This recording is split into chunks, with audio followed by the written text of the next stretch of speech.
तर कोल्हापुरातल्या नांदणी मठातली महादेवी हत्तीण वनतारामध्ये नेली। त्यानंतर नांदेड येथील शेकडो तरुण अंबानी कुटुंबियांवर नाराज झालेत। शिरोळ तालुक्यातल्या हजारो जिओचे सिम कार्ड नागरिकांनी पोर्ट करायला सुरुवात केली। जिओच्या कस्टमर केअर सोबत बोलतानाचा संवाद साम टीव्हीच्या हाती लागलाय। या ऑडिओची साम टीव्ही मात्र पुष्टी करत नाही। दीक्षा बोलते जिओमधून। तर माझं बोलणं प्रसाद सरांसोबत होतं। हा बोला की। तर जसं मी ते चेक करते, तुम्ही 15 फेब्रुवारी 2023 पासून आपल्या जिओचा सर्व्हिस यूज करताय। जो तुम्ही 40 दिवसांचा प्लॅन घेतलेला आहे, याला एक्सपायर होण्यासाठी 15 दिवस बाकी आहे। जो डिव्हाइस करताय तो आहे 5G।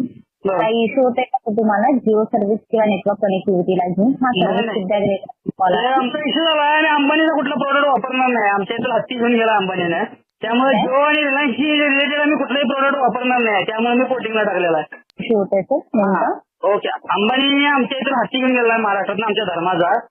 त्यामुळे अंबानी रिलेटेड जे प्रोडक्ट आहे ते प्रोडक्टला आम्ही बॉयकॉट केला आहे। कुठला प्रोडक्ट वापरणार नाही, त्यामुळे पोर्टिंगला टाकलेला आहे। तर हा प्रॉब्लेम काय आहे मी समजू शकत नाही आहे व्यवस्थित। आमच्या इथं धार्मिक स्थळातील हत्ती आनंद अंबानीने घेऊन गेलाय बळजबरीनं। त्यामुळे आमच्या इथं आता सगळे जवळपास तुम्हाला आता करत कॉल यायला चालू होतील। जवळजवळ सगळीच कार्ड पोर्टिंग होत आहे तिथून आणि जिओला बॉयकॉट केलेला आहे आमच्या एरियातून, इथं कोल्हापूर जिल्ह्यातून।